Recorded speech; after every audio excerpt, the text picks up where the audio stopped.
жеңіске бір-ақ қадам қойған кезде телевизорға түсіп кетесің, немесе кілемге түсіп кетесің да. Қазір айтыскер болу көп адамға қызық емес. Анау бірдеңеме көңіл айтпаған, туған күнінде Инстаграмға салмаған деген нәрсе қазір айтыстағы ұпайыңа әсер ететін болып кетті. Бір көкрушканы ұрлап кеткен жерің бар екен. Шын ба? Ұрлық, құлдық, сұмдық, бала кездегі бүлдіру деген нәрсенің бәрі осы кісіге қатысты. Қандай өлең керек болып жатыр? Құттықтау ма? Жоқ, өзіміз не аламыз. Қазақстан барысы болып тұрған бейбіт аямада біз дәйім мысалы. Бейбіт Ыстыбаев неге теріледі? Анаң менен келіннің ортасы қандай? Ыдыс-аяқты өзің сатып ал. Неғыл дейсің маған ыдыс-аяқ жоқ болса телефон қоя сал. Продукт алып келші деп айтамын. Ой, ондайдың түр-түрін көрдік қой. Басқаларды қадірсіз, құнсыздандыруды да өлтіріп жібереді көбісі. Мазахист. Жап, аузым, жап, құры, жап. Сен неғып кішкентай бала қазақты жүзге бөлесің дейді ғой. Сонда айтады, мен қазақты жүзге бөліп тұрған жоқпын, қайта бүкіл қазақты бойыма жинап қазақ біріктіріп тұрған жоқпын ба деген ғой. Егер Жандарбек айтыстан кетем десе, оған не айтар едің дейді. Жолың болсын деп айтасың.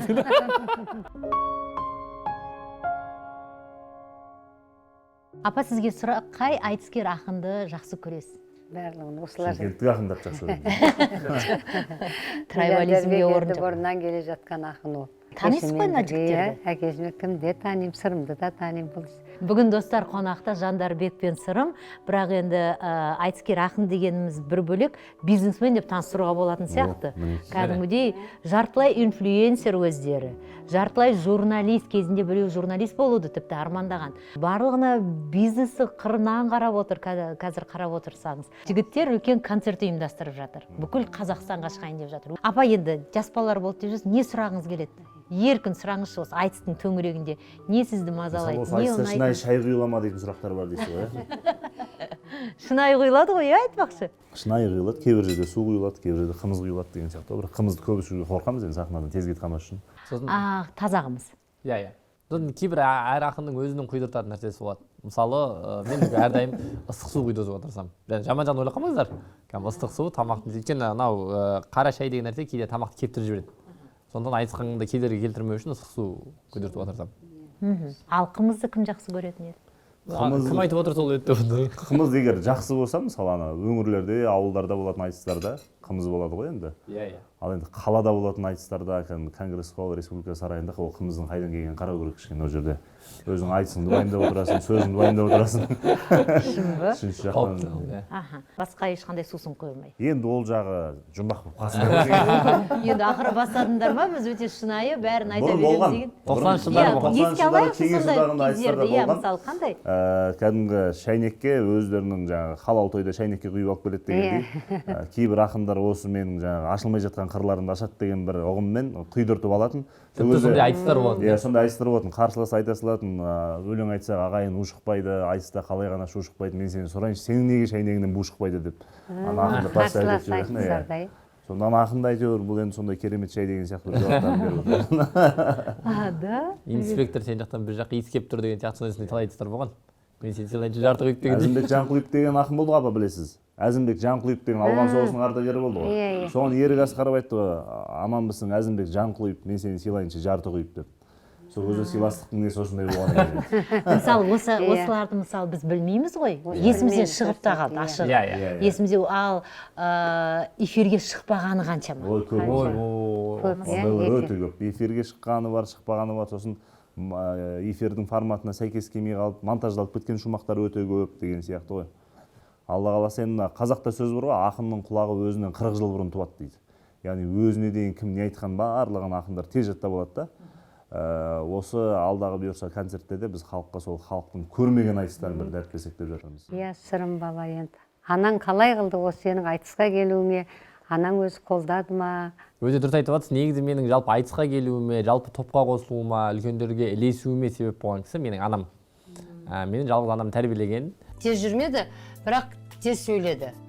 Сол 2 жасының өзінде сөйледі, содан кейін тілі шығып сөйлеп жүрген кезде сосын мен қандай бір өлеңдер, жолдар, мақал-мәтелдер айтсам, тілі шыққаннан кейін соны тез қайталап сөйтіп айтып жүреді.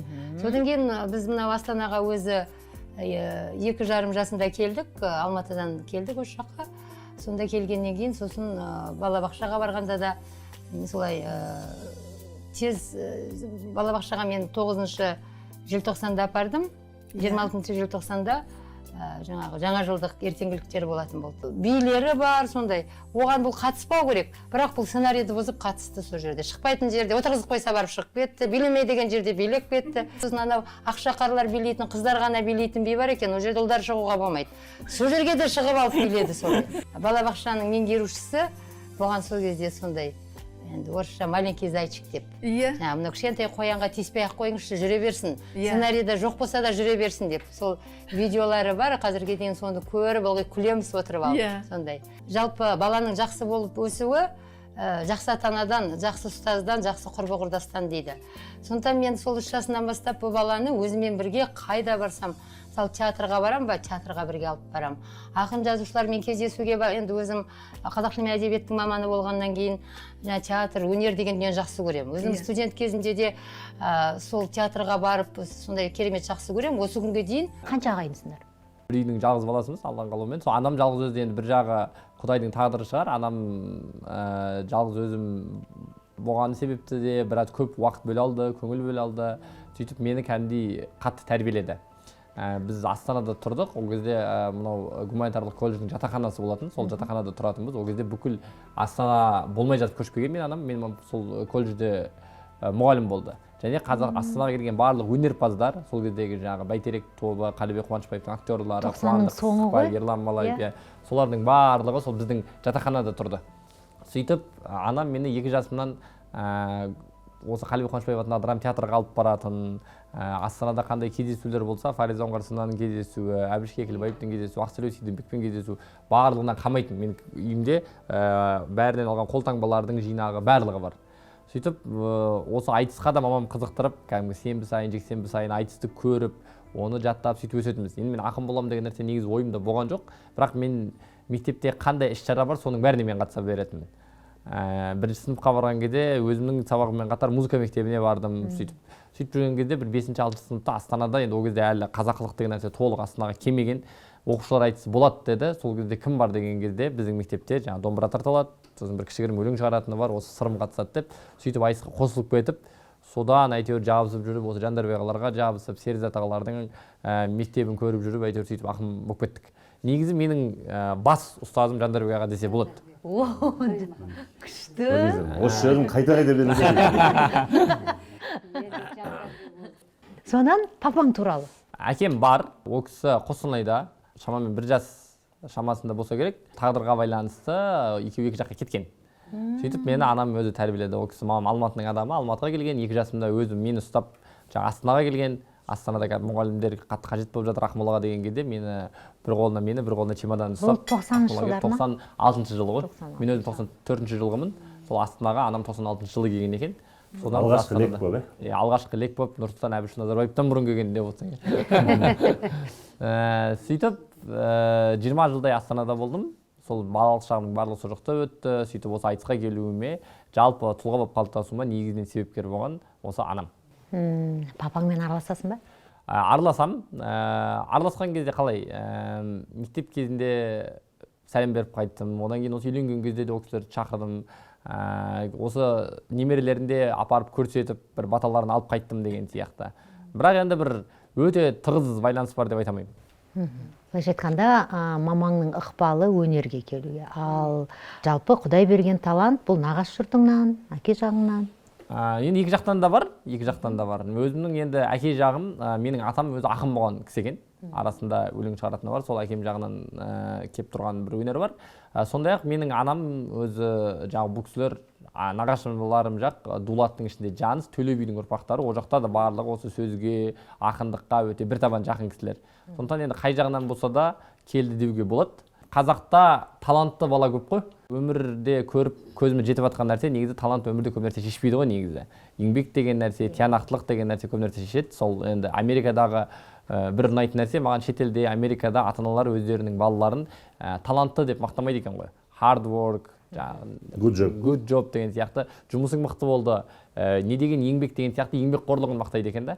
Сол сияқты анамның енді тиянақты менімен жұмыс істегендігі бала кезден бастап біз әйтеуір мысалы балабақшаға бара жатқанда, қайтып келе жатқан кезде анам менімен қаймайды жасайтын. Баратқан кезде бір ұйқас береді, мен оның жалғасын айтамын деген сияқты. Үйде кейде біз енді бір кішкентай ғана жатақханада тұрдық. 10 квадрат бөлме. Сол үйде қалып кеткен кезде анам маған тапсырма беріп кетеді. Мен енді бүгін жұмыстан кеш келем, оған дейін сен мынаны көшіріп қоясың, мынаны жазып қоясың, мынаны жаттап қоясың, мындай деген сияқты жеті тапсырма береді. Бала болып орындамай қою, сабақтан қашу. Бізде сол ондай жоқ. кішігірім бөлме.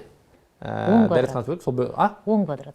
Иә, 10 квадрат. Кішкентай кезде. 10 квадратта қайда қашады енді ол? Мынандай болып тұр ғой, иә. Кішкентай бөлме. Сол кезде бір жақта мына тамақ ішетін жеріміз, мына жерде ойнайтын жер. Осы жерде ойнап отырасың, мына жерде тамағыңды ішесің, осының ортасына мына жұмыс істейсің деп тастап кетеді. Мен кешке келгенше сол тапсырмаларды орындап, сөйтіп қоятынмын. Анам келеді, өзі жұмыстан шаршап кетсе де түнгі сағат 10-да, 11-де ерінбей, ананың бәрін қайталатқызып, маған жаттатқызып, кейде мынандай диванның үстінде мені тұрғызып қояды, өзі жерге отырады да, мен халықпын, халыққа қарап айт деп. Сахнаға тұрғызып сөйтіп үйретіп. Детский травма деген сандалған әлгі. Неге таңдалған? Біз атам қазақ өзі, мысалы біз өзіміз ұлттық салт дәстүрімізде баланы жастайынан тәрбиелеп, өстіп талап қойып, үйретіп, детский травмасыз ақ өсірді ғой. Дұрыс тәрбие берсең, ешқандай да травма болмайды. Қайта сол бала сөйтіп жұмсағаннан, үйреткеннен, тыйғаннан бала жаман болмайды. Біз өзі көп нәрсенің бәрін орнын ауыстырып алғанбыз. Кейде кейбіреулер солай түсінеді ғой, демократия деген ойыңа келгенді істеу деп. Сол сияқты детский травма деген сөз баланың басын жарып көзін шығарып деген сөз емес ол. Өзімізде бала кезімізде осы бізге талап қойды, дұрыс тәрбиеледі, әке шешеміздің тәрбиесіне көндік, айтқанын істедік, жаман болған жоқпыз. Міне сені де сөйтіп осы талаппен тәрбиелеп, ден-дейден детский травма алып сорлап қалған жоқсың ғой сен. Жандарбек аға енді бұл кісі ақынның баласы, бірақ сонда да бұл кісі. Былай шыныңды айтшы, өмірде де осылай аға деп сөйлейсің бе? Иә. Әлде қазір тек эфир үшін ғана? Жоқ. Мен бір жас үлкен адамды аға деп сөйлеймін. Өмірде Жандарбек ағаны аға деп сөйлеймін. Әйеліне замандас деп айтады. Енді оны анам маған үйреткен. Енді мен анамды да былай қарасам құрметтеймін, бірақ бала кезден бізді өзі ашық қылып үйретті да, үйде саған не ұнамайды, қай мінезім дұрыс емес деген сияқты нәрсені мамам 2 жасымнан 3 жасымнан менімен ақылдасатын. Сонда мен Жандарбек аға туралы түгілі өзімнің анама мамам сіздің ұрысқан маған ұнамай жатыр деген сияқты нәрсені ашық айтып үйренгенбіз. Біздің үйде сол демократия. Содан кейін ғой детская травма жоқ деп айтады. Міне. Иә. Содан кейін ғой. Енді аналардың барлығы бірдей емес. Мысалы Жандарбектің мамасы сондай емес. Иә, Қандай сенің мамаң? ол мүлдем әлемі басқа адам, иә. Қызық негізі Жандарбек мамасы. Иә, мүлдем басқа. Бізде енді көп ойлайды ғой, әйтеуір өнерге қатысы бар адамның барлығы көшеде де бүйтіп емен жарқын сөйлесіп сөйтіп кете береді деп. Менің мамам өмірде өте тұйық кісі. Өте тұйық кісі. Ең қызығы Жандарбек аға мамасына тартқан. Иә, ол жақтан да бар да мысалы. Тартқан ба? Өте тұйық қой. Жоқ, негізі өте өмірде Жандарбек аға да өте тұйық адам. Иә, мен мысалы бір отырыстарға, бір жиындарға барған кезде барынша сөйлемеуге тырысамын. Шаршап отыратын. Жоқ, шаршап емес. Өзім мінезім сондай да. Бірақ ойлайды, бәрі ақын болғаннан кейін сен енді аузыңды ашсаң өлең төгіле беру керек деген сияқты бір заңдылықтар бар. сырымдағыдай. Иә. Және бұл кісі сөйлеген адамдар жақтырмайды. Мысалы, мен қасымда жүрген кезде қырылып қаламын содан деп отырсың. Барынша әйтеуір үндемей отыра бересің. Шамамен концерт қандай болады деген сұраққа менің ойымша міне жауап осындай болады. Келгелі бері аузымыз жиылған жоқ, әлі күліп отырмыз, содан өте қызық болатын сияқты. Баруларыңыз керек міндетті түрде. Мамаң? Сондай мамамның табиғаты өте тұйық кісі. Bir нәрсені ұнатып, бір нәрсені ұнатпай отқанын табу қиын. Ішіндегіні таппай отыр. Папамның қатты қиын олатын жері осы жерде. Заголовок. Жандарбектің папасы неге қиналып жүр? Сол табиғат сондай. Bir жағынан әлгі әкем сияқтан темперамент өте жоғары, тез ашуланатын, тез шешім қабылдайтын, тез сөйлеп нететін адамның жанында сондай бір сабырлы, әр нәрсенің артын күтіп отыратын адам болмаса, ол екі жағы қиын болатын еді. Онда мен сахнаға шығар ма едім, шықпас па едім, ол бір Құдай біледі да. Сол үшін де әлгі екі ішектің бірін қатты, бірін сәл тембіра дегендей, біреу қатты, біреу жұмсап тұрса, сол әулетте кішкене бір жақсылық береке болады дейді ғой қазір. Бірақ сырымның мамасы сияқты былай сүйреп сен олимпиадаға, айтысқа, өнерге. Жоқ, оған тек қана тікелей әкем. Әкесі қатысқан. Тек қана әкем. Мысалы, әкеміз 6 жас өткенде де айтып жатырмын ғой, мысалы таңғалатыным, қазір өзімнің баламды бір мега сияқты, немесе бір керемет, бүкіл жағдай жасалған, ойын-сауық орталықтарына апарсаң, бір ығырың шығып, осы сендермен шығу болмайды деп тозып қайтамыз ғой, жүйкеміз тез сыр береді ғой қазір. Ол жылайды, үстіне бірдеңе төгеді, анам дейді, үйтем дейді. Сонда мен өзім әкемді ойлаймын да, мысалы енді 95-96 жылдан бастап бізді айтыстарға алып барды ғой, ол кезде ұшақ болса да, ұшаққа отыратын мүмкіндік жоқ ол заманда. Сонда әкем бір қолында домбыра, қазіргідей дөңгелегі бар чемодан емес, мындай қара сумка болады мынандай. Ол кезде ақындардың барлығы бөрікпен шығады, үкі, аяғында саптам етік. Мына жақта 5 жасар баланы жетектеп алғансың, пойызда отырасың, ол бірде плацкарт, бірде жан купеге отырсаң отырдың, ол жылайды, шөлдейді. Ал ертең сен өзің айтсасың. Өзің жаңағы бәленбай мың адам алда жауапкершілігің бар. Мына жерде сенің атыңды тарихта қара бет қылайын деп тұрған қарсыласың бар деген сияқты. Енді ол да дайындалып келе тұр ар жақтан. Оның мақсаты ғой енді. қара бет қылу. Иә, қара бет қылуға Қолдан деген. келгенше, барынша. Өзің облыстың намысын қорғауға кетіп бара жатсың. Сондан да кішкентай баланы жетектеп алып барады. Сосын барғаннан кейін осындай жаңа операторлармен сөйлеседі. Мен мына айтыс біткеннен кейін маған мына кассетасын бірден алатын жолдарын айтыңдар деп. Сөйтіп Ол кезде БТК ба, БТК жоқ кез болды. Ай, оны білмеймін, әйтеуір мынандай қара кассеталарды облыстық ВХС қой, сондайлармен алып келіп, соны мен эфирге шықпай жатып көретінмін ол айтыстарды. Қазақстанға тарамай жатып, өзім тірідей көзбен көріп Жанберген аға 89 жылдан бастап 2011 жылға дейінгі бүкіл айтыстар жатқа біледі. Иә, содан енді жаңағыны көре бересің, оны жазып отырып жаттамайсың ғой. Айта бергеннен кейін соны тыңдап жатып ұйықтап қаласың, сонымен оянасың деген сияқты. Және жақсы көреді ғой, адам нені жақсы көрсе соны тез жаттайды. Сосын сол ақындардың жаңағы сахнаның сыртындағы дайындалу процесі қызық болатын, мысалы да. Айнұр апайымыздың, ең жақсы айтыстар жатты ғой, бәрі жатты берген. Бекарыс ағамыздың, апамыз айтып отқан жаңағы Ақмарал Леубаева апайымыздың осы республика сарайына келген кезде қолымызға мынандай айтыстың бір кітаптар береді, өзі Атамұра баспасы демеуші еді ғой. Сол кітаптар береді, сол ақындардың жанына барып, қолтаңбасын аласың, бір шумақ өлеңін сол жерде тұрып жазып береді деген сияқты. Сөйтіп енді біздің айтыскер ақын болуымызға бүкіл мүмкіндік жасалды да, болмауымызға ешқандай хақымыз болған жоқ қой. Өйткені үйге келетін қонақтарда айтыскер ақындар, араласатын адамыңда айтыскер ақындар, азаннан кешке дейін кассетадан сол айтыстарды көресің деген сияқты да. Сонда кішкентай болып жүрген кезде, мысалы айтысқа барғанда, әділетсіздікті көргенде ашуланған кездерің есіңде ме? Қызық сұрақ екен. Петропавлға айтысқа бардық. Так. Сәбит Мұхановтың бұл 100 жылдығы шамасы. Сонда өзім әкем айтысты да ұпайы төмен болды. Сонда жюриде Тұманбай Молдағалиев ағамыз отыратын. Сонда Тұманбай Молдағалиев қайта әкем қай айтысқа барса да төмен ұпай қойып отыратын. Сөйтіп неге деп айтсам, кезінде әкеме байланысты бір қарсыласы бір нәрсе айтқан кезде бұл сөзің Тұманбайға тимей ма деп айтқан екен да. Сонда Тұманбай ағамыз бәрі өлеңнің адамы, өнердің адамы ғой, бәрі лирикалық ақын болғаннан жүрегіне жақын қалып, әкемізді кішкене бір тісін қайрап жүрген екен. Сонымен бір-екі айтысында сөйтіп әкем мен өзім көзбен көрдім, сол Тұманбай атамыз 9 ба 8 деген бір ұпай қойды да, сөйтіп халықтың ішінен біреу жазды Тұманбай ағамызға, сахнаның сыртында тұрып. Иә, Тұманбай аға, записка берді. Иә, Тұманбай аға Айтақын ағамызға жасаған әділетсіздігіңіз орынсыз болды деген сияқты негізі ауырлатып жазған негізі. Әлі күнге дейін есімде. Есімде ғой, әлі есімде енді. Қандай сізде?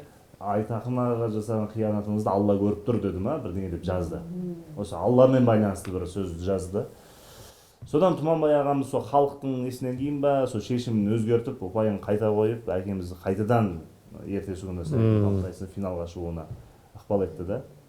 Сондай бір оқиғалардың куәсі болды сол кезде де. Ал енді өздеріңе байланысты болды ма сондай кездер мысалы? Біз айтысқан жылдары бұл бір молшылық заман дейміз ба, қалай дейміз енді? Кеңшілік заман дейміз ба. Бұрын мысалы мынандай болатын, бас бәйге алған ақын машина алады да, одан кейін бірінші орын алған ақын телевизор алатын. Телевизор, арасы контраст. Арасын ойлаңызшы сіз енді.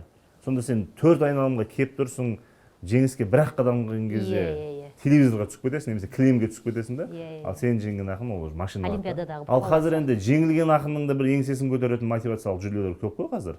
Сол үшін бір қатты бір жүрегіне алып, осы жерде бір қиянат көрдім деп айта қоймайды шығар ақындар. Кейде өзің де білесің, мына жерде мені айтыста кішкене көтермеледі. Білесіңдер ме? Кейде енді бәрібір ал мойындаңдаршы, ал қай жерде көтермеледі? Енді мысалы ол өзіңнің өңіріңе байланысты. Мысалы кейде мен мысалы Талдықорғанда айтыссам, жерлестерің өзіңе бәрібір қиқулап қол соғады. Сол жерде сенің жай айтылған шумағыңа бәрібір сенің тілегің деп отырған өзіңнің ағайын бауырларың көтермелейді. Немесе бір жас бала шықса, қазақ балажанды халық қой негізі. Үлкен ақынмен айтса, ана баланың сөзі ұйқаспай жатса да халық соған қол соға береді да. Қазақтың бір кеңшілігі ғой. Сол үшін кейде іштей сезесің, мен мына жерде айтысты қайталап көргенде де мына жерде кішкене есемді жіберіп қойған сияқтымын сөзде деген сияқты. Мойындайсың. Иә, мойындайсың. Кейде ойлаймын да, мысалы алтын домбыра деген үлкен бір байқау бар ғой. Иә. Енді ешкім ренжімес, біз тек қана көрермен ретінде баға береміз де. Жылда біз еститініміз, көретініміз сол бір айтыскер ақындарды. Иә. Екі мәселе қайтып жатыр. Иә, неге олай? Неге мәселе олар мықты емес деген сөз емес. Неге басқалар шықпайды дейсіз ғой? Иә, неге? Ол қандай да бір ішінде үлкендердің алдына келгенде жастар қаймығып қалатын кездер бола ма, әлде олар бәрі біздің анау айтыстырайық деген жобаны мысы бар ма, мүмкін ұйымдастырып бастап жатқан мақсатымыз да сол. Біз неге айтысқа қызығып келдік? Өйткені біздің заманымызда айтыс деген Жүрсін ағаның еңбегі зор, Жүрсін аға Алла разы болсын. Ол кісі үлкен екі нәрсе жасады. Біріншіден, ешкім ала алмайтын эфирді алды. Өйткені айтысты телевизиялық айтыс жасау деген нәрсе ол заманда маркетингтің ең жоғарғы түрі болатын. Екінші нәрсе, ешкім келістіре алмайтын спонсорларды, көлік тігетін адамдарды көндіріп отырып, айтысқа сүйреп отырып, не бір мықты спонсорлардан не деген үлкен жүлделерді айтысқа тікті. Сондықтан бүкіл қазақтың назары айтыста болды. Тіпті сөз түсінбесе де, мына машинені кім алады деген ниетпен де айтысты көрді. Сондықтан енді, яғни өзінің заманында, Жүрсін ағаның кезінде айтыс деген нөмір 1 шоу болды Қазақстанда. Сондықтан ақылы бар, интеллектуалды, қызығушылығы бар, әрі қазақылығы бар адамдардың барлығы айтыскер болуға талпынды. Қазір жағдай жасауға бірден бір мотивация. Жағдай жасау. Ол шындығы солай ғой. Енді бір жағы қуанышқа орай дейміз, бір жағы өкінішке орай. Қазір Қазақстан қатты дамып кетті. Бізде қазір шоудың түрі көп, қазір жалпы танылудың түрі көп. Сондықтан айтыс осы жерде бәсекеге қатты төтеп беріп жатқан жоқ. Кішкене қабілетсіздеу болып жатыр. Сондықтан қазір айтыскер болу көп адамға қызық емес. Айтыскер жаңадан келіп жатқан мықты толқын аз негізі. Сөздің ашығы мықты толқын. Оларды іздеп жүріп тауып алып, оларға бір басқаша мотивация беріп, жаңаша ұйымдастырып, оның маркетингін жасап деген сияқты басқаша жұмыс істеу керек. Мысалы, жер бетінде төбелестің түрі көп, бірақ бәріміз UFC-ді көреміз. UFC-ге қатысса бәріміз емес енді. Бірақ бәріміз көрмеуіміз мүмкін. Көп жігіттер. Мүмкін, бірақ бәріміз ең мықты төбелес UFC екендігін мойындаймыз ғой. Өйткені оны ұйымдастыру. Айналасында сөз көп, шоу көп, эмоция көп. Неғұрлым эмоция көп болса, соғұрлым. Ал енді ол өте сәтті ұйымдастырылған жоба болғандықтан елдің бәрі соған шығуға қызығады. Тіпті кәдімгі басқа спортты, басқа өзінің төбелесіп жүрген жерін тастап, UFC-ге бір шықсам, яғни ол бір кәдімгі деңгей сияқты көрінеді. Сол сияқты бізге қазір, енді қазіргі жастар анау, немесе қазіргі бірдеңе деп ренжімей, айтысы сондай форматта күшті ұйымдастыра алсақ, қазір жаңа толқын, жаңа ақындар шыға бастайды мықты. Мысалы, апа, әр үйде Жандарбек айтпақшы бір локомотив адам болады, барлығы соның артына ілеседі, ол барлығына көмектескіш, сондай ақ көңіл, мүмкіндігінше қолында болса бөлісуге дайын. Жандарбектің үйінде Жандарбек екен. Енді келіншегіне байланысты ол қалай қабылдайды бұл жағдайды? Келіншегіме байланысты менің қайнатам да және енем де көп ағайынды кісілер. 7, 8, 9 ағайынды кісілер да. Бір қызығы, менің қайнатам да өзінің әулетінде локомотив. Яғни бір бауырын оқуға түсіреді, біреудің қызы болса, сол кісіні жаңағы бас демеуші болып сол кісі ұзатады деген сияқты. Сол үшін олар сол әулетте сол нәрсені көріп өскеннен кейін, ондай бір сендер біртүрлі әулет екенсіңдер деген сияқты ондай нәрсе жоқ та. Неге сондай әркім өзі болмай ма деген нәрсе жоқ. Және бәрібір соңғы сөзді ер азамат айтады біздің әулетте. Жоқ, енді сен ақылдаспайды емес, ақылдасатын шығарсың. Иә, ақылдасасың да өзіңдікін істейсің ғой. Егер келіншегінен сұрайтын болсақ, ол кісі менің ойымша керісінше жауап берер еді. Ақылдасады менімен. Соңында менің шешімім деген сияқты. Жоқ, солай шындығында.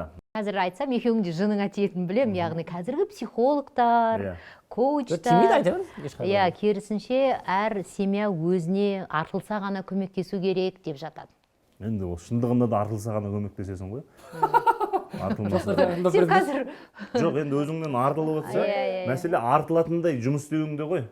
Мәселе сол жауапкершілікті сезінген кезде ер азамат болды, өзім болдым, өзім толдым десең, бұдан да кем жұмыс істеп жата беруге болатын еді. Бірақ мойның артылған жауапкершілік болғаннан кейін сол нәрсені толықтай атқарып шығуға тырысасың.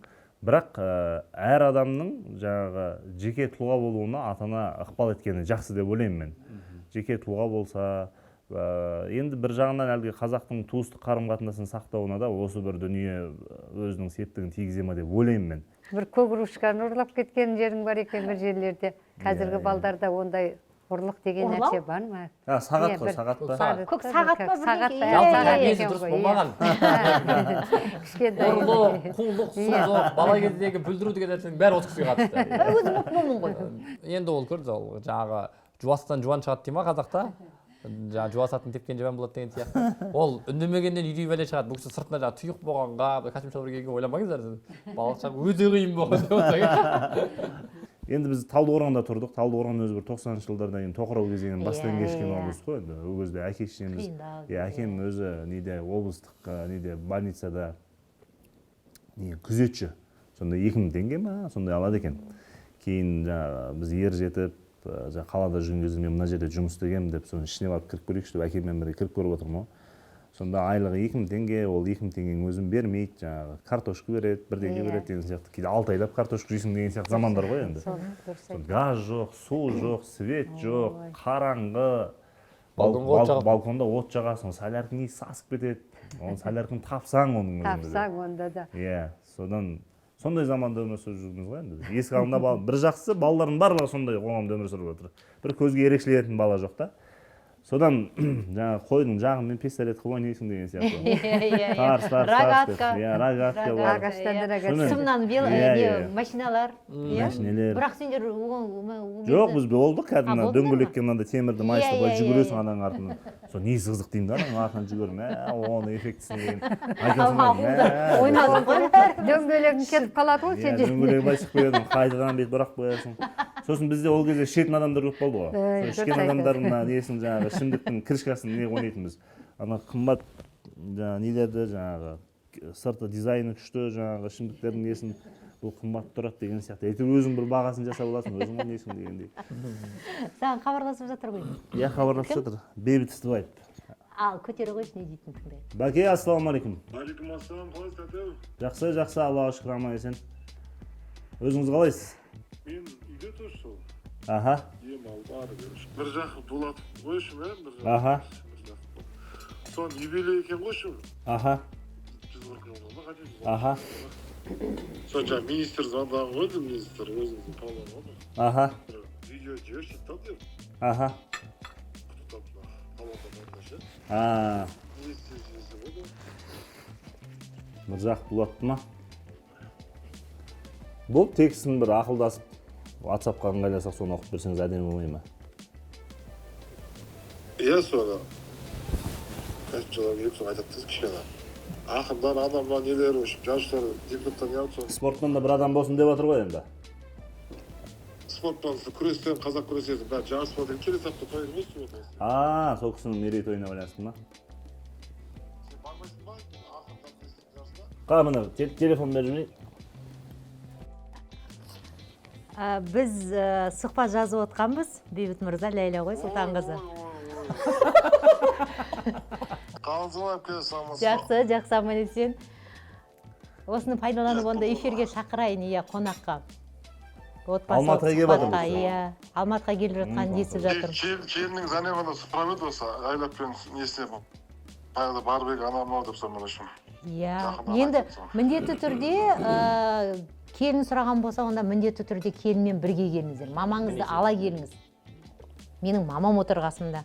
Үлкен кісілердің әңгімесін тыңдайық. Бол. Иә? Бол, мамамды, енемді бәрін апарам көп бізге. О, солай ма? Күшті екен. Менің түсінгенім өлең керек болып жатыр ғой деймін. Жандарбекке жиі хабарласады ғой деймін. Біз енді жаңа спортта жүргеннен байланыстамыз ғой бірімізде. Қандай өлең керек болып жатыр? Құттықтау ма? Жоқ, өзіміз не аламыз.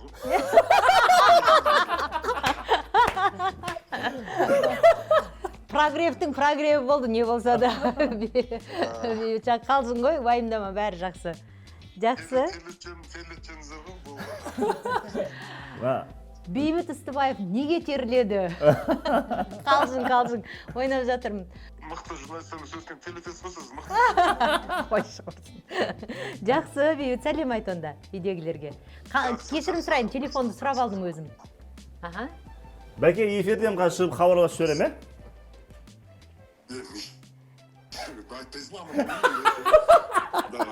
жақсы. Бейбіттің келіншегінің бетін ашқам ғой мен. Ал. Қазақстан. Қазір өзіңді бетін аштың дейсің. Сұрым. Жалпы бет ашып өпізден ақтай жалпы. Жаман апасын екенсіңдер. Бейбіт не ғой? Өте сөзшең адам ғой. Ана балуандығынан бөлек. Байқадым. Өте сөзшең адам. Дастархан күресетін басында. толық жігіт. Иә, күресетін толық. Қазақстан барысы. Бейбітпен сондай байланыстамыз. Келіншегін үйге келін қылып түсірген кезде, мен сол кезде алтын домбыраны алып жаттым. Бейбіт Қазақстан барысы болып жатты. Сөйтіп енді бет ашатын кім бар дегенде сырымның денесі келмейді ана жерге. Содан не болса да бір сымбатты жігіт аштым деген қылды ғой. Иә, форматный, фактурный. Иә, өзі бұлай. Иә, фактурный. Көзі көк, көзі ақ, иә, сәппақ. Сөйтіп бейбітпен сондай байланыс болып кетті. Жарайды. Сондай байланыс. Жоқ, әдемі бәрі. Әдемі, аха. Әдемі.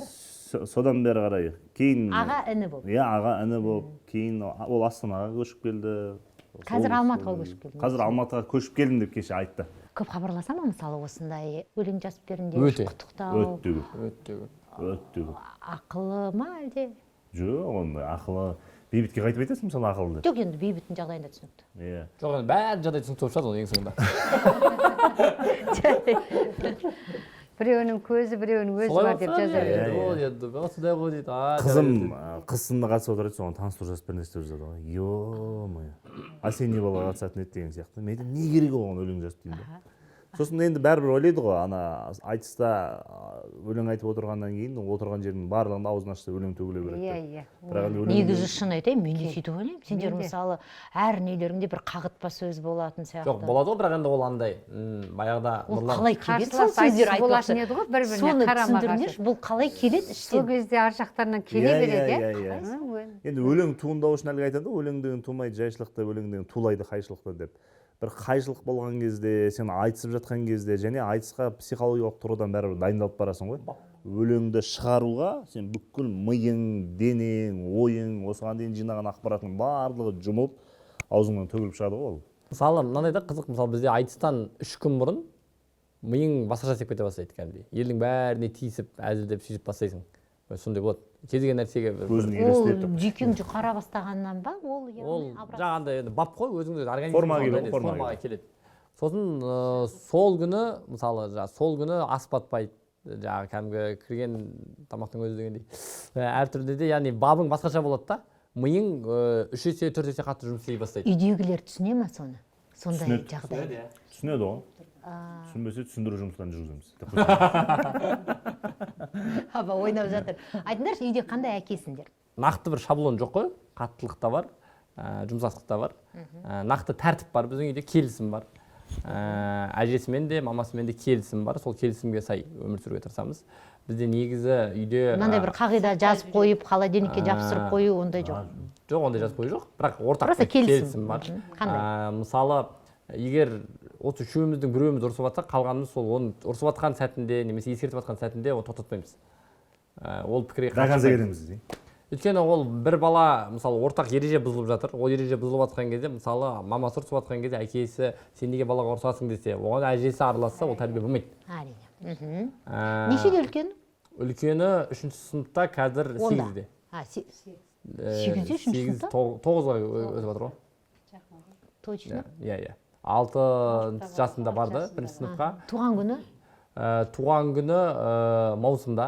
15-ші маусым енді қателеспесем. 17-ші маусым. Қой 18 емес пе? Жоқ. 18-де де енді қызық, бір баламдікі 17-ші маусым, бір баламдікі 18-ші қыркүйек, бір баламдікі 19-ші қаңтар. Сондай. Жақсы. Балалармен енді мүмкіндігінше ойнауға және уақыт бөлуге, Жандарбияға да өзі әкетайым деген үлкен кітап жазып шықты. Сол жерде енді мән беріп қарасаңыздар, сапалы 5 минут деген сөз сол кітаптың ұраны болды. Яғни сен балаңа міндетті түрде бір сапалы 5 минут арнасаң күніне, бұл бір әкелік парыздың мойнынан түскендей болады деген сияқты. Енді негізгі уайым осы болашақ балалар болғандықтан олармен бір тұрақты сөйлесуге, ақылдасуға, жалпы дамуына атсалысуға тырысамыз. анам маған қалай қызмет қылса, тура солай қазір анам балалармен жұмыс істеп жатыр. Және мен де соған бірге атсалысып жатырмын. Кейбір есепке қатысты нәрселерді, немесе кейбір дүниелерді мен үйретемін. Кейбір енді есеп жақсы білемін. Ал енді сөзге қатысты өлең жаттату, сөйлеуді үйрету, әліппені үйрету деген нәрсенің барлығын әжесі үйреткен.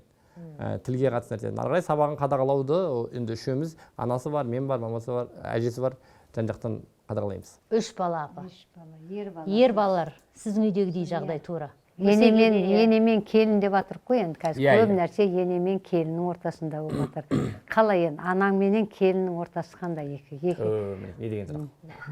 Сіздің сұрақтарыңыз күшті екен. Айтам айтпай ма енді көрейік. Ене мен келіннің арасы жақсы. Маменькин сыночексің ғой сен былайша айтқанда, иә? Иә, онда тұрған ештеңе жоқ. Маменькин сыночекпін. Бірақ мынандай, ене мен келіннің арасын жарастыру деген нәрсе әкесі жоқ, немесе әкесіз өскен әулетте, негізі, және жалғыз бала болған жерде қиындау болады.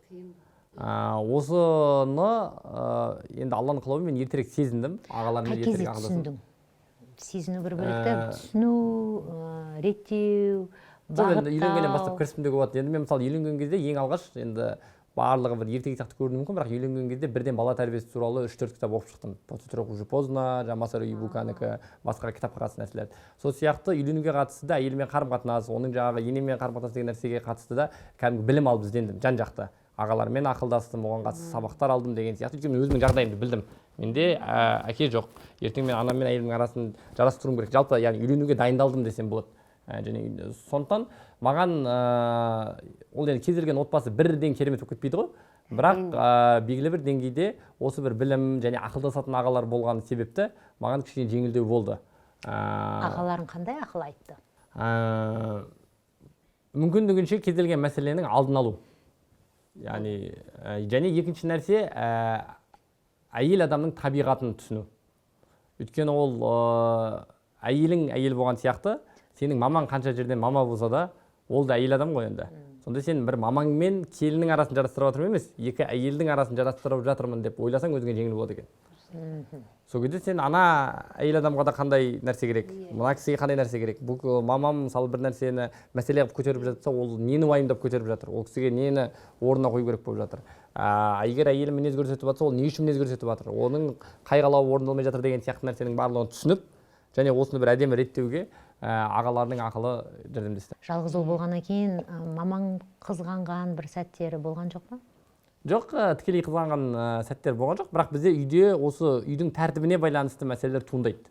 Үйдегі тәртіп. Енді ол мамамның тарапынан туындауы мүмкін, менің тарапынан туындауы мүмкін, тіпті кейде әйелім тарапынан туындауы мүмкін. Жалпы үйдегі тәртіпке байланысты мәселе кейде туындап отырады. Яғни біз оны солай қарастырамыз. Ал басқа бір әркімнің бір еркелігіне байланысты, немесе маған мына нәрсе ұнамай жатыр деген нәрсе емес. Айтып жатқаным, бізде егер ортақ келісім болса, сол келісімге қарай туралап отыру оңай негізі. Яғни кез келген проблема айтылып шешіледі. Айтылып шешіледі.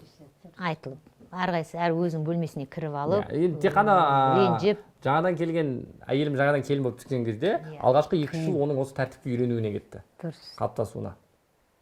Дұрыс, кісі есігі тоң есік дұрыс қой. Ол біреудің қызы келіп, ол отанеге қашан үйренгенше дұрыс өте ол. Бірақ бұл жерде бұл анау бізде ең қызығы отбасындағы тәртіп немесе ер адам бір мәселе шешеді деген сөздер айтылса, бір әйелдің құқығы шектелген сияқты қабылдайтын кісілер бар ғой. Сонда әйелмен ақылдаспайсыңдар ма, әйелдің пікірі ше деген сияқты. Онда бізде әйелдің таңдауын шектеу немесе құқығын шектеу деген нәрсе жоқ. Біріншіден, баста күйеуге шығардың алдында ол осы әулетке келетіндігі туралы ол бір ашық сөйлесілген, ол сол кезде таңдауын жасаған. Және қазіргі кезде де біз бүкіл нәрсені ақылдасып істейміз. Дайындадың ғой былайша айтқанда, иә? Талап етеді.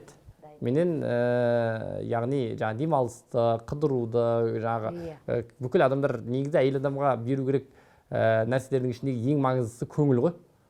Сол нәрсе, яғни көңіл деген нәрсені, оны өте жақсы түсіндім мен. Барынша беруге тырысып, ақылдасып отырамыз. Студент болып жүріп үйлендім мен. Әйеліммен бірге Астанада оқу болды, одан оқуды бітірген ары қарай магистратураға түстім. Негізгі уақытының барлығы отбасымнан тыс болып кетті да, ене мен келіннің жаңа бір-біріне встречный шығып қалатын сәттер өтіп кетті сөйтіп. Сөйтіп біз сыртта, үйде жаңа үлкен ағам бар, әке-шешем бар. Біз сыртта өмір сүріп кеттік. Қанша ағайындысың сонда? 2 ағайындымыз. 2 ағаң бар өзің? ағаң кейінірек үйленді ма сонда? Ағам кейін үйленді. Ол кезде мен өзім жағдайым жасап, ағамның тойын өзім жасайтын Қызық, бізде көп жағдайда кіші баланы алып қалады, бұл жағдайда сендер үйленгеннен кейін сабаққа байланысты. Үйленбей жатып кетіп қалып тұрмын басында. Үйленбей жатып кетіп қалдым да. Сөйтіп келін келсін, қолда тұрсын деген жоқ қой үйдегілер. енді бәрібір менің оқуым бар, айтысым бар, өйтіп отыратындай мүмкіндік болған жоқ. Ол кезде айтыстың бір дәуірлеп тұрған уақыттары болды да. 11 жылдай ма Астанада тұрып қалдық. Проблема болса да білдірмейсіңдер үйге. Проблеманы үйден естисің ғой, өзіңнің үйіңнен естисің да, ол иә. Мама мен папа ұрысып қалыпты деген проблема болды ма, әлде? Ол бізге жаңалық емес ол. Мама мен папам ұрысып қалыпты деген. Ол бала кезден көзбен көріп жүрген. Жоқ, одан кейін менің ойымша сен мамаң вообще ұрыспайтын сияқты ғой. Папаң ғана ұрсады, мамаң үндемей. Жоқ, енді үндемегенде тым әлгі үндемей қалатын несі болмайды. Бір әйел адамға тән бір айтатын жерін айтып қалады. Айтып қала ма? Иә, өзінің бермейді деп қойды. Өзінікін бермейді. Иә, сөйттік та менің үлкен өмірге араласуым, бірақ бір қызығы, жаңағы біз әлгі Талдықорғанда тойымыз болды да, соны енді бәрі Астанаға оқуымды жалғастыру керек қой мен енді. Содан Астанаға барғанда қайда тұрасың, не болады, сен мына келіншегіңді қалай асырайсың деген мәселені ешкім ол сұрақты маған қоймаған да. Содан мен өзім ар жақта тойым болып жатыр. Сол тойдың жаңағы ұйымдастыруымен шапқылап жүрмін. Астанадағы достарыма звондап, мен ана общежитиеден шығуым керек, енді әйеліммен тұратын болдым. Маған бір квартира тауып қойыңдар деймін ғой енді. Квартира тауып қойыңдар, барған кезде үйге кіру керексің ғой енді. Содан достарым бір квартира тауып қойған, жаңағы 10 квадрат дегендей. Сосын заттарымызды алып та той бітті, сосын қонақтарымды бәрін шығарып салып қойып оқудан іздеп жатты адамдар. Сосын бардық, жаңағы квартираға кірдік. Квартираға кірсек, не жоқ қой. Бір нәрсе бар, бір нәрсе жоқ. Енді олар да бүйтіп барып аласың ғой, ақшасын осылар төлейді, квартирада осылар деп. Сонымен тамақ ішейік десек, не жоқ. Ыдыс-аяқ жоқ қой. Сосын жаңағы достарымызға енді хозяйканың нөмірін бердім, ыдыс-аяқ бар ма, мен сұрайын деп. Сосын жаңағы хозяйканың нөмірін жібереді. Хозяйкадан тәте саламатсыз, осындай біз едік, мына сіздің пәтерді жалдап жатқан. Ыдыс-аяқ бар ма, ыдыс-аяқ бересің. Ыдыс-аяқты өзің сатып ал. Неғыл дейсің маған, ыдыс-аяқ жоқ болса деп телефон қоя салды. Мен сол кезде, сол кісінің жаңағы айғайлаған кезде, үлкен өмірдің басталғаны сол кезде звонок болды да ол. Ыдыс-аяқты өзің сатып ал деп айғайлаған үшін. Саған бір әкеп бере ма деген сияқты. Бұрын енді өзің жалғыз жүрсең бір жерден іше саласың, достарыңмен іше саласың деген сияқты ғой енді. Ер жігіт қайдан ішпес қонағасы дегендей. Сөйтіп әлгі сол хозяйканың айғайлағаны, ал үлкен өмірге қош келдің дегендей бір күтіп алу болды енді. Сөйтіп әйеліміз екеуміз бар, ыдыс-аяқ сатып алдық. Сөйтіп әлгі бас екеу болмай, мал екеу болмайды деп. Сөйтіп 2 кружка болды, 2 кружка бір шайник болды, артынан сөйтіп әулет болып кетті. Сервис бар ғой әйтеуір. Қазір чайный сервис бар әлі. Апа, оқыңыз. Сұрақ. Ал кеттіңдер. Біраз сұрақтар дайындап кел. Ал апа ашыңызшы. Ал көрейік ал. Бір-біріңнің дейді, жақсы, әлсіз қасиетін айту дейді. Бір-біріңнің. Жақсы және әлсіз қасиеті дейді. Жақсы қасиеттер Жоқ па не? жоқ, Бірдей есіңе? жоқ, жақсы қасиеттер көп қой, бірақ ана жаман қасиет басып кетіп жатыр да соны. Жандарбек сені Сырым не В ғой? общем, жаман адам қылды енді, не болса да. Жоқ, сырым енді жаңағы мамасының қасында өскеннің бір жақсы, жаңағы үлкен ортаға тез бейімделіп кетеді. Кейде бір жас балаларды бір отырыстарға алып барсаң, өзіңді ыңғайсыз жағдайға қалдырып қойып сөйтіп жатады ғой енді. Иә, үлкен ортамен тез тіл табысып кете алады. Сосын барынша жаңағы позитивті көңіл күйде жүруге тырысады, өйткені қасында жүрген адам бәрібір әсер етеді ғой көңіл күйіне. Ол да бір ұнжырғасы түскен біреу болса қиын ғой негізі, жан сырын. Менің просто басында болды да сондай оқиғалар. Мен бір Негізі орта таңдай білу, ортаң дұрыс болу өте маңызды. Мен бір жаңағы өзім ары бері жолда көп жүретін болғаннан кейін бір шопыр алдым да үйге. Сонымен балаларды таситын кезде кейде енді мына жаққа апарып тасташы деп өзіңде отырасың ғой. Сонымен телефонмен отырып алады да бір ұнжырғасы түскен кезде үйдің ішінде болып жатқан бүкіл жаңағы негативті әңгіменің барлығын машинаның ішіне жайып жіберген кезде мен машинадан түсіп қалып такси ұстағым келіп кетеді да. Сен арғы осы машинамен жетіп аш деп. Содан кейін өзім ойлай бастадым. Менің машинамен жетіп аш деп. Содан кейін өзім ойладым да, мә қасымда осындай адамнан 2-3 адам жүрсе не болады деймін да мысалы. Таңертең тұрасың, анау қабағы түсіп кеткен, өзінің әйелімен соғысып жатқан, ешкімге де оңай емес қой, бірақ енді оны барынша ер азамат білдірмеуге тырысады ғой, бірақ жаңағы негативті аурасын қоғамға шашып жүретіндер болады ғой. Сол бірден әсер етеді да, көңіл күйге. Сол үшін қасында осындай бір сойған түлкі сияқтар жиып жүретіндер болған жақсы екен негізінде. Сол жағынан жақсы енді. Әлсіз енді ойбой деп ашқанмын былай. пенденің бәрі әлсіз. Енді сырым сол сөйлеп қоятын несі кішкене айтуға болатын нәрсе, айтуға болмайтын ұрттап қоятыны деген сияқты болды ғой. Сөйлеп қоятын. Сөйлеп қоятын нәрсесі бар. Сөйлемесе жақсы жігіт деп қойсаңшы. Сөйлемесе жақсы жігіт. Ал жарайды. Ал енді Енді Жандарбек ағаның енді жақсы қасиеттері өте көп, бірақ енді мен қызығатын қасиеттердің бірі бұл кісінің талғамы биік, талғамы жақсы. Әкесі жақсы тәрбиелегеннен кейін кез келген нәрсеге талғамы неде биік? Кез келген нәрседе. Бұл кісі кез келген нәрсеге бірден келісіп кетпейді. Бүгінгі стилін мысалы Жандарбек өз таңдады ма? Иә. Және бұл жерде тек қана киімде ғана емес. Мысалы, қоғамда бір нәрсеге пікір білдіру керек болады.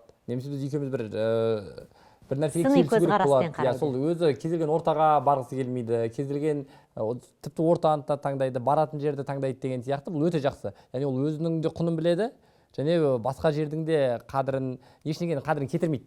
Бұл өте жақсы нәрсе. Энергиясын бекер шашпайды. Иә, біз кейде адамдарға жағамыз дейміз ба, жоқ бір адамдардың көңілін табамыз деп кейде керісінше жалтақтап, өзіміздің қадіріміздің қалай кетіп қалғанын байқамай қаламыз ғой.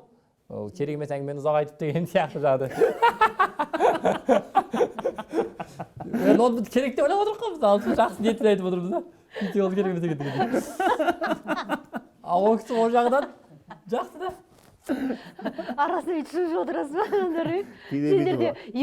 Кейде басай десем баса алмай қойды. Концерттерің қанша сағат болатын концерт өзі? Мынау түрлеріңмен 5 сағат болатын концерт қой, Такша дайындалып келіңіздер, көрермен, суларыңызды алып, әжетханаға барып. Емінерін отырамыз деп па? Өзіміз болып, иә. Ал жақсы, яғни энергосбережениеде жүреді. Қарапайым тілмен айтқанда. Энергосбережение және андай қадірін біледі да. Әр нәрсенің қадірін біледі, әр нәрсенің орнын біледі. Сол нәрсесі өте жақсы, бізге де үлгі алатын дүние. Көп тірлікті мен жұмсайды негізі. Бұл кісі жаңа ауырып қалған кезде де, не қылғанда да бүкіл шаруасын мен тындырып жүремін. Адамды жұмсаған жақсы көреді. Үйге продукт алып келші деп айтамын. Ой, ондайдың түр-түрін көрдік қой. Сол енді әлсіз тұсы деген кезде негізі бұл кісі адамның жаңағы бүкіл нәрсенің қадірін біледі, өзінің қадірін біледі деген сияқты. Басқаларды қадірсіз, құнсыздандыруды да өлтіріп жібереді бұл кісі. Ондай бар ма? Иә, адамды бір қорлап жүреді. Табанға таптап. Жаңа айтпесе айтуына болады ғой, бейбіт мұнда эфирде отыр едік деп. Соңына дейін. Қазақстан барысы болып тұрған бейбіт аяп отырды, біз аяймыз мысалы. Соны айтамын. Кімді аясың ол? Жағы бар еді. Жандарбек ағаның мен енді жаңағы балалық шағын барлығын психологиясын зерттеймін ғой, қасында жүрген адамның жаңағы позитивный болған жақсы деген сияқты. Керек, маған керек, зерттеймін ғой. Енді оны зерттеймін. Барған әңгіме айту керек қой.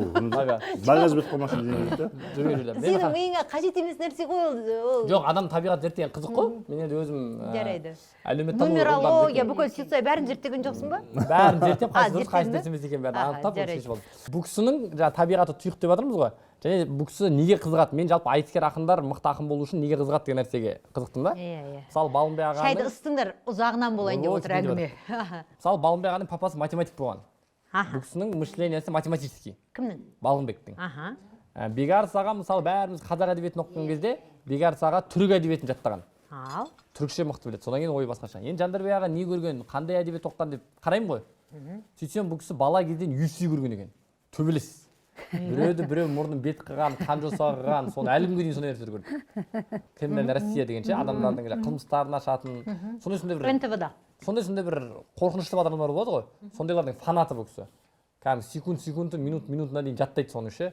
Қай кезде не болды? Сондай кинолар, қан жоса болып жатқан, өте бір сұмдық, аяусыз өлтірген, өлімді ашу деген сияқты. Психикасы бұзылған да. Психикасы бұзылған. Енді қалай айтысқа кетіп қалды? Кейін қалай отражаться етіп жатыр? Қалай отражаться етіп жатыр? Сөйтсем бұл кісі айтысқа келген кезде не үшін айтысқа келді деймін ғой енді, анандай нәрсемен, психикамен. Сөйтсе бұл адамды қорлағаннан, мазақтағаннан ләззат алады екен. Көрдім, мазахист деп айта алмайды, ал дейді. Жарайды, мазахист. Саду емес қой. Оны тексеру керек деп отыр. Бұл зерттеудің екінші бөлімі деп отыр. Егер ауылға президент келсе дейді, ең бірінші не көрсетесің? Құрмет көрсетесің. Президент өзі біздің ауылдан ғой, ол кісі таңғалатын ештеңе жоқ деп ойлаймын мен біздің ауылда. Жетісу облысында не көрсетесің басқа енді? Баяғыда сырым, Астанада музейде гид болған ғой. Ана адамды көп сөйлей бергеннен де гид қылып жұмысқа алған ғой бұны. Ақыры өмірде бір пайдалы нәрсеге жараш деп тозып кеткен ғой айналасындағылар. Содан енді ойлаңызшы сіз енді Ләйлә ханым. Ол не ол? Аты қандай еді музей? Атамекен. Атамекен деген музей. Атамекен деген музей ол Астана туралы. Мынау океанарий. Қазақстан туралы. Иә, Қазақстан туралы. Мынау океанарий, мынау жаңағы бәйтерек деген сияқты. макеттер. Сол жерге Назарбаев келеді ғой. Назарбаев келген кезде мына сырым, мынау бәйтерек, мынау океанариум деп Назарбаевқа өзі салған астынан өзіне таныстырған ғой. Ойлаңызшы. Содан енді қайта протоколды бұзып алдынан өтіп кетеді. Мен бір кезде түсіндім, мен таныстырып келе жатырмын ғой. Таныстырып келе жатқан кезде түсіндім. Мен өзім салған Қазақстанды өзіне таныстырмайсың ғой, қызық емес қой. Сөйттім де бүкіл протоколды бұздым да басқа әңгімеге кірістім ғой.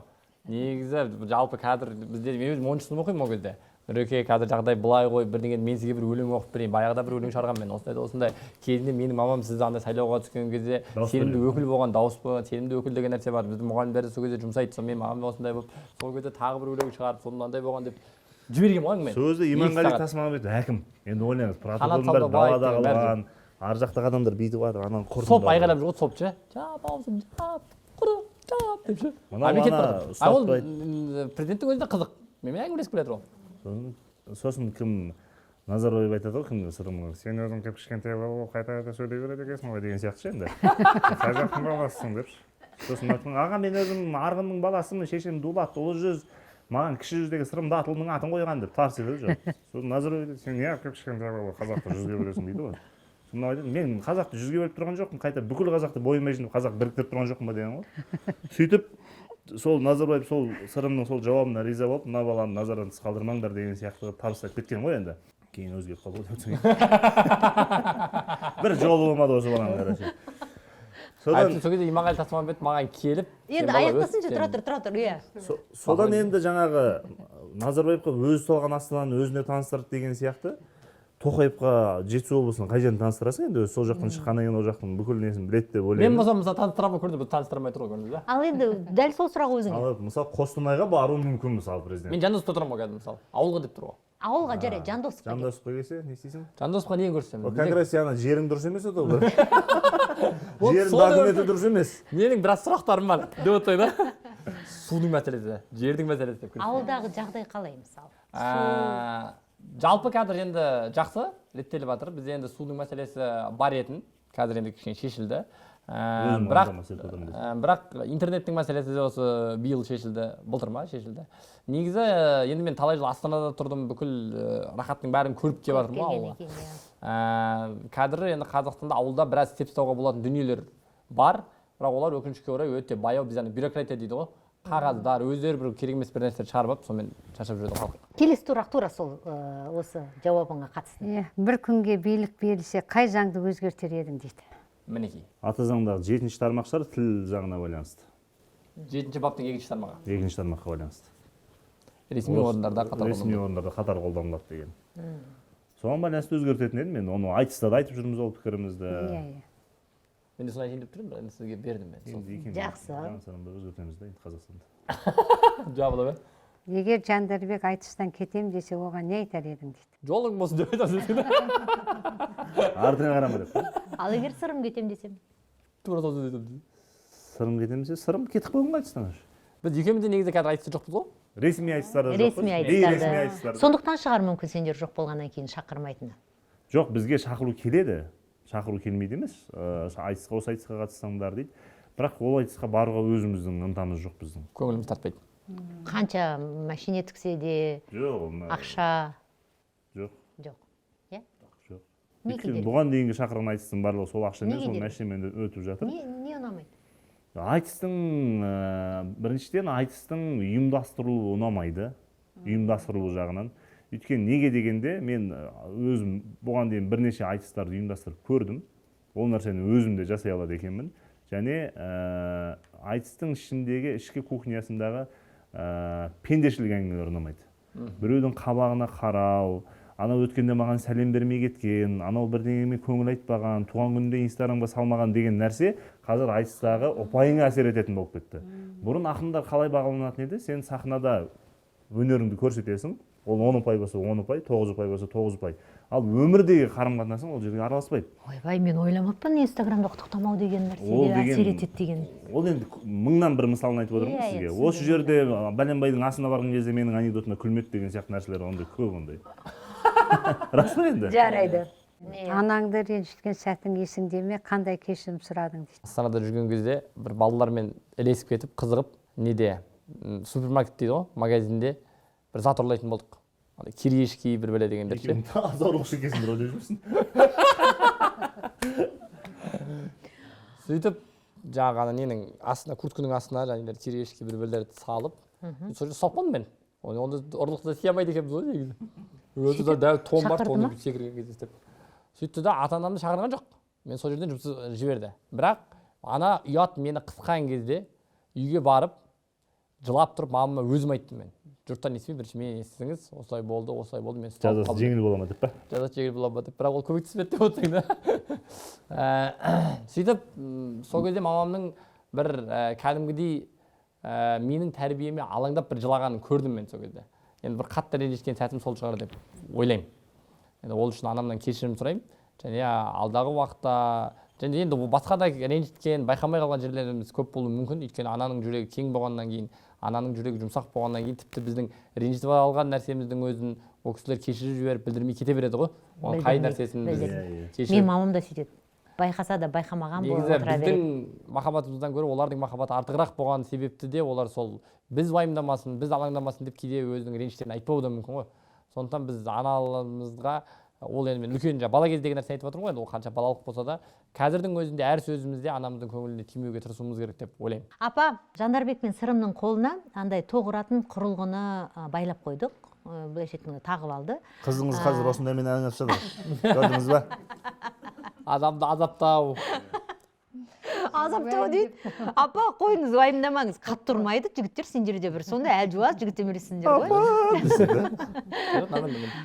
Бұл жерде қазір бір-біріне сұрақ қояды. Жауаптары дұрыс болса баспайды, дұрыс емес болса басады. Яғни сонда тоқ ұрады. Жандарбектің қолындағы пультті баса Сырымды тоқ ұрады. Анау қолындағы құрылғы арқылы. Түсіндіңіз ғой? Шамамен сұрақтарды бердік, бірақ сұрақтарды өздерің еріктеріңде ауыстырам десеңдер де. Ал басып жібереді. Ойбай. Шын ба, ұрды ма? Ұрады екен. Шын ұрды ма? Әжін ұрады екен. Сен енді ойнап ұрма, баса берме сен. Жоқ, баса бермеймін ғой. Баса бермеймін. Менің де тағдырым оң қолымда тұр ғой. Сырым басшы. Шын ба? Ал кеттік, Жандарбек баста. Мен үлкен айысқа шыққандағы алғашқы қарсыласым. Жансая Мусина. Ойбай. Менімен алғаш қай қалада таныстыңыз? Астана. Ибай. Қаяқтан Астана? Талдықорғанда оқушылар есінде ғой. Қойыңыз оқушылар есінде көрдік қой. Қой, мен студент болған кезде мен сені Астанада бірінші оқушылар, содан кейін студент болып келдіңіз деймін. Ей, мен ол оқушылар айтсын бітіріп ветеран болып келген жылым ғой, мен сенімен Астанадан таныстым. Мен саған қайтарамын қазір. Сұрақ қоймай қайтармыз, Жарайды. Екеуің де қартайын депсіңдер, ұмытып қалыпсыңдар. Жоқ, негізі Астанада көрген бұны. Жарайды. Сосын бұл оқушылар айтысына келген. Енді ол аға ғой, енді келісе салсайшы. Болды. Ағалардың памяті нашар болуы мүмкін деп қойсайшы. Мен қоям ба? Жастар айтысына дейді. Алғаш шыққанда қарсыласым кім болды дейді. Не біле ол? Не ақсы білеміз ол жастар айтысына? Сен жаңа ғана айттың ғой, зерттедім деп. Шли ол емес ғой, өзіңіз ғой, керек па дедіңіз ғой. Түнден авария болып отырсын енді. Иә? Так. Жастар айтыс. Оқушылар айтысында ма сонда? Иә. Оқушылар айтысында қанат боқан демесе?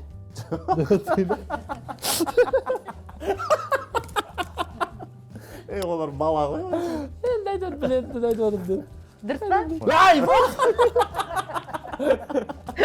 бас дегендей бас.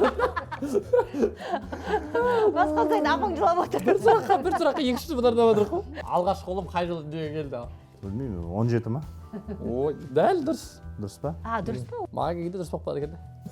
Менің келіншегім туған күнін айтшы, саған оңай шығар. Менің келіншегім туған күнді біледі. Өйткені менің келіншегім бұл кісімен бір күнде туғанда. Адам Мән беріп жүремін ғой, мән беріп. Адам әйел алған кезде де ыңғайлап алу керек қой сразу же, мысалы. Туған күнді ұмытпайтындай. Бол, жауап бер. Жауап бер, көп сөйлеймін. Соның өзі көп, тоқта отырса да көп сөйлейді. Не деген адам? Не деген ей? Так. Ja, көктем демеді. Сөйдіңді. Ай, болды, білмеймін. Ұрды. Ұрды ма? Ұрды. Ал, қашан? 1 февраль. 1 февраль. Оп-оңай дата ғой, бір 17-ші бірдеңе дейтін емес та. 1 февраль, е? Бірақ енді Алматыда қатты қыс болмайды ғой, содан кейін ғой көктем мен немен шатастырып Асылар көктем кеш келеді деп па? Міне, 1940 жылы Бауыржан Момышұлы хат жазған. Сол хатта не туралы айтылған? Айтыстан бөлек. Так, тілге байланысты, қазақ тіліне байланысты, екіншісі айтыс туралы, үшіншісі... Айтқан біледі, бәрін біледі. білмей отырсыз. Осы екі мәселе ма? негізі екі мәселе ма осы, иә? Негізі соған. Негізі үшеу еді, бірақ үшінші есіме түспей жатыр. Үшіншісі жалпыға негізі неге байланысты Елін ғой? оқы ма? Жазушылардың соғыс туралы жазуына байланысты. Айтқан жоқ қой енді үшіншісін бассаң болады. Болады, көрейік. Қибай. Оңбаған-ай. Сырымға сұрақ, Айнұр Тұрсынбаева қанша көлік жеңіп алды айтыста? Білесің ғой, жауабын? Білемін. Онда айт, дұрысын айт. 36. Дұрыс. Ей. Дұрыс емес пе? Дұрыс емес. 34 көлік. 36 ғой, тағы қосылған жоқ па? Қашан қосылды? Жарайды. 34 дейді? 34 көлік. 34 екен. Нақты ешілі тіркелген цифр жоқ, оның жарайды. Өзі айтып жүрген шығар бір жерде. Балғынбектің үлкен баласының аты кім? Данияр. Дұрыс па? Дұрыс. Сырымның жақсы көретін тамағы? Қойын сорпасы. Дұрыс. Иә. Жандарбектің жақсы көретін тамағы? Міне керейін. Лағман. Ей, қойсаңшы. Қандай? Ей, Ол енді неше түрлі ол жерде. Палау бар, манты бар ғой. лағман да бар ғой, Жоқ, лағман жемеймін ғой мен қашан лағман. жаркетке барған кезде лағман. Жәргетке барғанда да былай іздемейсің да.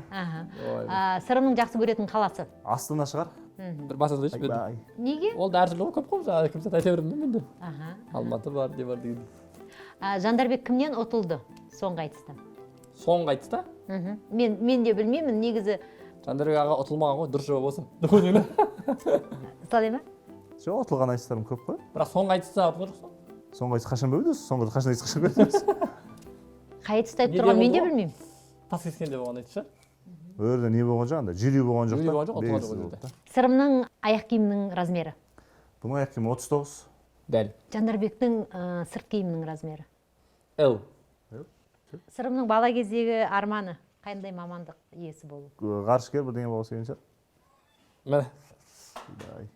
Журналист болғым келген мен. Ал тура сол сұрақ өзіңе. Жандарбектің Следователь. следователь, тергеуші? Мен бұл кісіден сұрағым, айтыскер болмасаңыз кім боласыз дегенде мен следователь болатын едім. Жоқ, айтыскер ақын болуды армандаған мен. Бірақ егер айтыскер ақын болмасам, Басып отырмай әңгіме следователь болатын едім да. Басып отырмай. Жақсылап білу керек. Сырымның Үстелден басу үйіндегі деген жоқ. жануар? Сырымның үйінде қандай жануар бар? Сырым үйінде ешкі, тауық, үндіктер бар. Так, Сосын тай бар. так, сосын. Қандай? Ит жоқ. Өзінен басқа ит жоқ. Қырғауыл бар. Қырғауыл жоқ. Қырғауыл. Бас онда. Не бар? Айбай, қанша оны айттым Индаутка бар, үйрек бар. Индаутқа айтты ғой үндікті. Айттым ғой. Айтқан жоқ, Үндіктер үндіктеді. ма? Үндіктеді. Мен индаутка деген бөлек олады. Метис үйрек та ол. Әйтеуір адамды қорлаудың бір. Біздікше қайтарып, маған бір не болды. Жарайды. Сен үйіңде қандай жануар бар Жандарбектің үйінде? Жандарбектің өзіне басқа жануар жоқ. Мен этаж үйде тұрамын. Иә, ой, білмеймін, бұлар ит мысық ұстайды ғой. Үш сөзді бір шумақтың ішіне мағыналы ұйқасты қылып құрастыру керек. Қалам, махаббат, троллейбус. Шамамен мен түсіндім. Троллейбуспен келген кезде қалаға, махаббатпен қараймын мен далаға. Бізді шақырған Ләйлә апай, дәл осындай қайда апай, сұрақ жазып қолға қалам алама. Домбыра қала университет. Қолыма ұстайым мен домбыраны, универде меңгерген мол мұраны. Ол не бар? Қала. Алматы қаласында отырған мен, ақындар әр өңірге жол қылады. Айтыңыз. Жол, уәде, жел. Уәделерін орындап сырым ақын, бұны өлең қылуға жол қылады.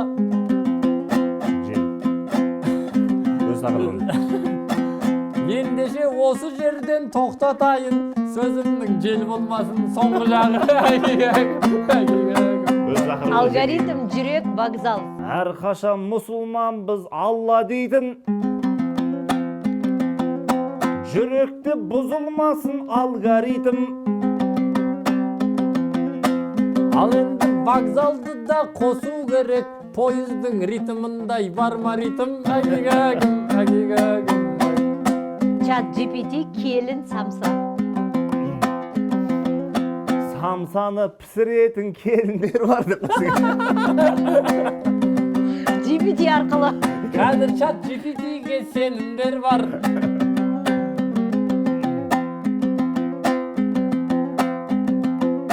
Барлығын GPT-ден ала бермей, өнегені қазақта еліңнен ал. Ой. Подкаст Әже Вайб. Бүгін бір шын керемет вайп болды. Демеңдер бұл ақындар ғайып болды. Ләйла әпкеміз подкастын жасаған соң, бұл подкаст лайыққа лайық болды. Әжеміз бізге бата бере ме деп ақындар бүгін қолын жайып көрді. Әгигагым, әгигагым, ай. Печенье, аяқ киім, бантик.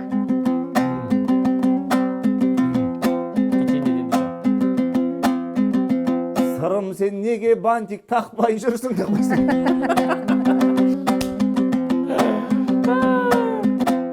Аяқ киім кигендер аттай білсін.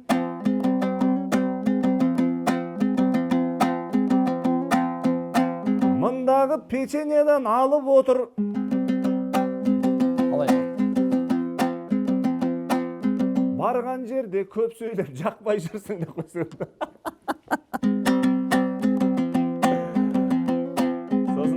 Той, өрік, Айнұр Тұрсынбаева. Жақпасам барған жерде қымсынбаймын. Қойға келіп отқандай бір шулаймын.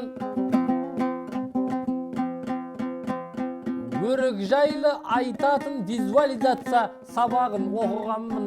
Тұрсынбайдың әгигагым, әгигагым, ай. Президент, әкім, ауыл. Президент қашан келет ауылыңа? Жолығып Жандосовтың қауымына. Әкімің ондай күнге дайын бөзі. Жасауда не жақсылық қауымыңа. Жандарбек аға, сізді қабылдадым. Сәлем айтам сол әкім бауырыңа. Әгигагым, әгигагым, ай. Концерт, жансырым, гастроль. Ұзағынан. Омын. Шақырындар.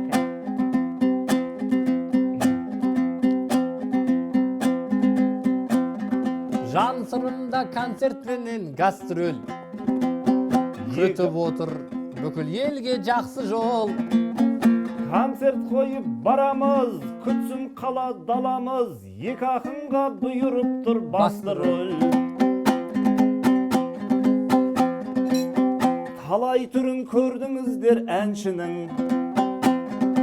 Бұл мына концерт ерекше ғой баршының.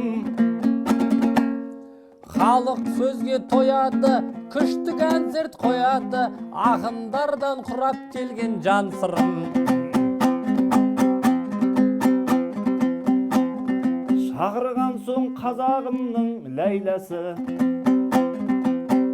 Бұл концерттің елге тисін пайдасы. Әзіл тыңдап, ән тыңдап, ақындармен жарқылдап, сол концертте мәз боп отсың, ойлаш. Оп, ойлаш.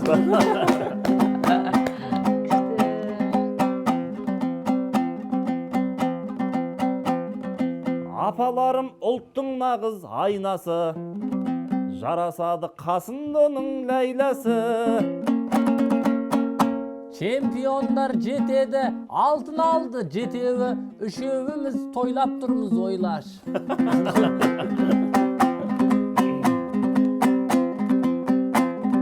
Бұл концертке ерекше мән беріңдер. Ерекше оның өтеріне сенім мол. Барлығында таңғылған, елге айтып жарғылған, жан сырымның концертіне келіңдер. Барлығында таңғылған, елге айтып жарғылған, жан сырымның концертіне келіңдер. Келіңіздер міндетті түрде. Апа, бата сұрады сізден. Иә, ал апа. Жандарбек, сырым екеуің жақсы жүбекесіңдер, жолдарың ашық болсын, биік шыңдардан көріндер беріңдер, дендерің сау болсын, алла тағалам жар болып барлық жақсылықтарды өздеріңе нәсіп етсін. Амин. Рахмет жігіттер, концерттеріңе тек қана сәттілік тілейміз, кассаларың барлығы билеттерің өтіп кетсін, бір елді таң қалдыратын концерт болып бәрінің есінде қалсын. Амин, айтқандарыңыз келсін. Рахмет. Рахмет жігіттер, біздің хабарымыздан кішігірім сыйлық. Осы жерде бүкіл концерттеріңдегі болған плюс-минустарыңды жазып жібересіңдер. Рахмет. Empire-дан. Керемет. Ал, рахмет. Жақсы, келесі кездескенше. Иә, концертте көрісеміз.